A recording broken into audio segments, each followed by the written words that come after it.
Have you ever felt so trapped in all of your emotions within your marriage? Pain, frustration, irritation, resentment, even to go as far as disgust.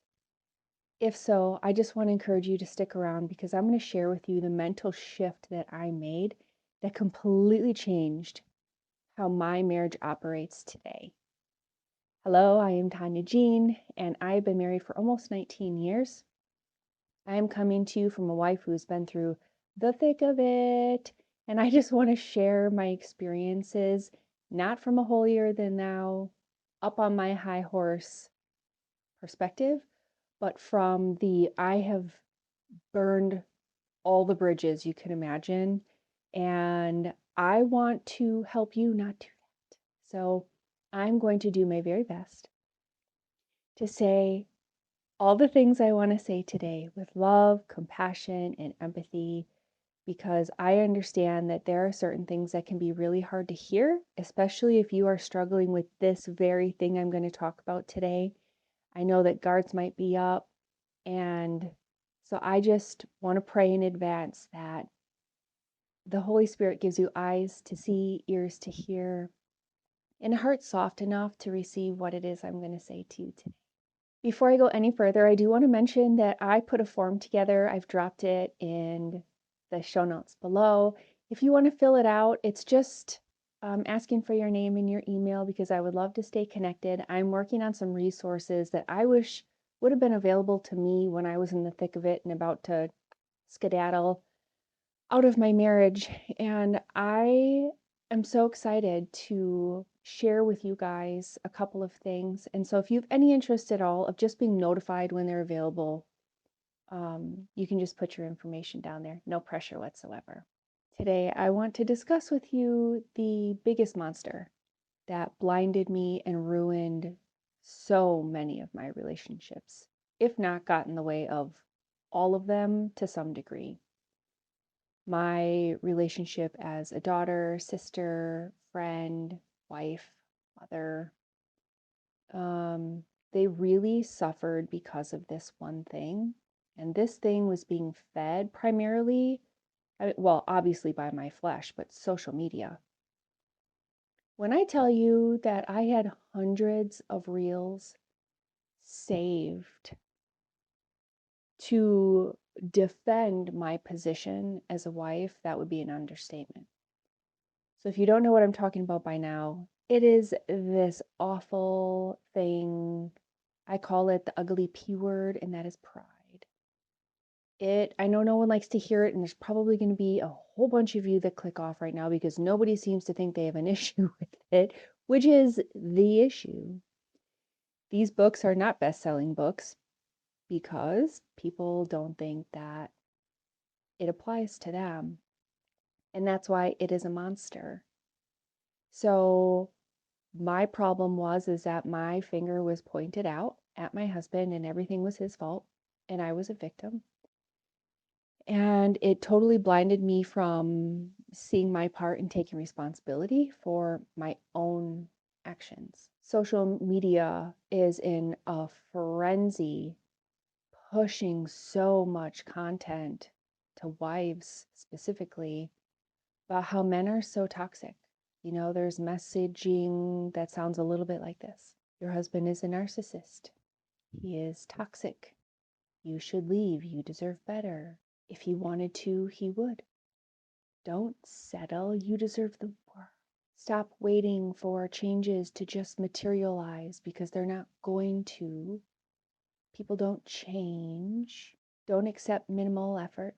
Don't beg for attention. Don't lose yourself. Don't stay in a perpetual cycle of pain. It is self-love to walk out and find someone who will treat you what you're worth. All these things sound so convincing. They sound good. They sound warm and fuzzy inside, don't they? They make you feel like you are making the right decision by walking out the door. Except there's a problem here. This mindset is defeatist. It is victimhood. It is negative. It is also selfish and it is prideful. is self-focused.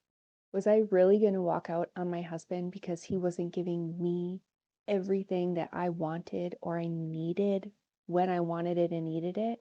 When had my marriage become all about me? I don't know exactly when the term was coined, happy wife, happy life, but I don't like it, to be honest. It's not biblical. Christ does not just give the church whatever she wants to keep her happy, to keep them happy. I don't like that it minimizes my husband's needs, like his are any less valuable than mine. Why do I get to my needs sit higher than his? Why is it that women get to be the emotional deciders and set the tone for the entire home? Happy wife, happy life. What that really is saying is women want to be in control and dominate the entire emotional playing field, and everyone needs to submit to the emotional and mental state of the wife. Talk about having your family walk on eggshells. This mental cycle that I was stuck in, this very selfish, prideful one, it kept this cycle of pain going. I was feeding it and not even knowing it. And that's because all I could see was my own pain. All I could see is what he was doing to me that was causing me pain, not realizing how much I was feeding into that through my criticism. I didn't see it as criticism at the time, and I talk about this a lot in my videos. If you are constantly criticizing how someone is loving you because you want to be loved differently, what's really underneath that? I found that for me, it was power and control. I didn't see that at the time because there's so much being fed to us wives, even the love languages thing. I understand that we all have a way that we want to be loved, but again, does that hold more weight than how your husband wants to love you? Why is how I want to be loved more important than how he wants to show his love? When you are sitting in a place of pain and frustration and resentment, it is so hard to focus on how you could love your spouse better. Because, at least for me, I was so focused on how does he need to love me better so I can forgive him? To start shifting the focus off of myself and what I needed for healing and what I needed um, for for me to feel loved and seen and heard and validated and all the things. And as much as I didn't want to do this, I didn't because I was so frustrated and angry and mad. I shifted the focus and I started asking him what he needed, what he wanted. Started listening to him without interrupting. I talk about this question the Holy Spirit asked me in several of my other videos, and it's so profound, and I'm going to mention it again. Tanya, define how Christ loves the church and then cross-reference that with the expectations that you are holding over your husband. I admit that my initial response and knee-jerk reaction was really defensive. Sounded a little something like this. Well, Christ died for the church. So doesn't that mean that my husband should pretty much do everything for me? Ultimately, I knew that Christ didn't love the church in a way of happy church, happy life. It wasn't about giving the church everything they wanted when they wanted it just to keep the church happy. And that is exactly what I had cultivated in my marriage. Then there was a follow-up question that went a little something like this. Are you angry at your husband because he's actually sinning against you? Or do you just not like the way that he's loving you because he's not meeting your expectations? The expectations that we just realized weren't even biblical. Oh, that made me so angry because I really knew that I was dealing with pride in this moment and that I was being so entirely selfish. Now, there were things that I believed he should have been doing that lined up biblically. And I'm not going to tell his side of the story. I'm not going to speak for him. But I did kind of go back and forth in my mind, like, okay, these things are actually biblical and he should be providing these things for me. And those are the things that I need to focus on in our conversations. But all of these other things over here, those I'm being irrational and I am really putting a lot of weight on him where I shouldn't be. These aren't even, this isn't even his duty.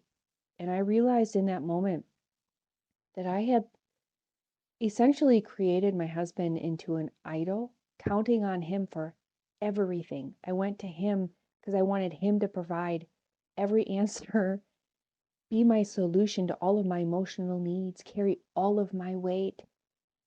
That's what God is for. And yes, my husband is, I would constantly chase him for it because he was here, he was tangible. I feel like he could fix it right now. And I have a long enough relationship with Jesus Christ to know that things take time when I go that route. And when you're in pain, for me anyways, when I'm in pain, I'm impatient. And so I would go to my husband because I wanted things to feel better just now. And I didn't always want to have to like pray and then have to wait. And so I admit that I ran to him and I kept him lifted up like but he can fix this now. If he changed his behavior, if he changed how he was loving me. I knew that I had him chasing a carrot to keep me happy. I was just constantly dangling. As soon as he would get a hold of one thing, I go, okay, but now there's this, and now we need to focus on this. And I do have like a go, go, go personality, and I'm always on to the next thing.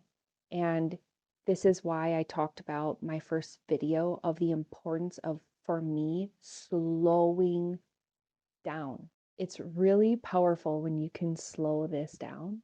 I knew that I needed to adjust my expectations, and I knew that I needed to focus on how I could become a stronger daughter of the King and really lean into God giving me what I needed, which that's a whole different video because if I'm being honest, I didn't feel like I was getting what I wanted from there either.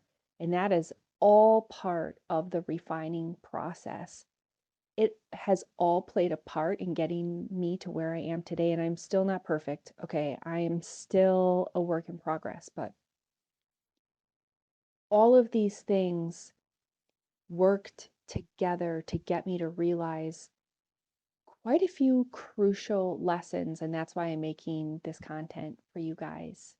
I really had to work on getting rid of this victim mentality, this prideful armor that I was wearing, believing that I deserved everything because I worked so hard for our family and I had sacrificed my career and all of my dreams. And so I felt like I deserved to be treated to a certain standard. Oh, just saying that out loud is making me feel really yucky. Instead, I started looking at my life as this massive blessing. How blessed am I that I get to have this life with my husband, our beautiful children. He takes care of all of us. I get to stay home. It was this total mindset shift from poor me, I work so hard. How come I am not getting what I think I deserve? To, oh my gosh, I am so blessed. So I want to read a couple of verses for you to help you maybe grasp how important dealing with this prideful situation really is. Proverbs 8:13. The reverent fear and worshipful awe of the Lord includes the hatred of evil, pride, arrogance, the evil way and perverted and twisted speech I hate. Proverbs 11:2. When swelling and pride come, then emptiness and shame come also. But with the humble are skillful and godly wisdom and soundness. Proverbs 13:10. By pride comes only contention, but with the well advised is skillful and godly wisdom. Proverbs 16:5. Everyone proud and arrogant in heart is disgusting, hateful, and exceedingly offensive to the Lord. Be assured they will not go unpunished. Proverbs 18:12. Haughtiness comes before disaster, but humility before honor. Proverbs 28:25. He who is of greedy spirit stirs up strife, but he who puts his trust in the Lord shall be enriched and blessed. Proverbs 29:23. A man's pride will bring him low, but he who is of humble spirit will obtain honor. Now, I don't know about you, but those past couple of years, when I was battling with pride and couldn't see it, those were the most depressing years of my life. So, yeah, that makes a lot of sense to me. Psalm 101:5. Whoso privily slanders his neighbor, him will I cut off from me. He who has a haughty look and a proud and arrogant heart, I cannot and I will not tolerate. James 4:6. But he gives us more and more grace. That is why he says, God sets himself against the proud and haughty, but gives grace to the lowly. And then if you jump to verse 10, it says, humble yourselves in the presence of the Lord, and he will exalt you, lift you up, and make your lives significant.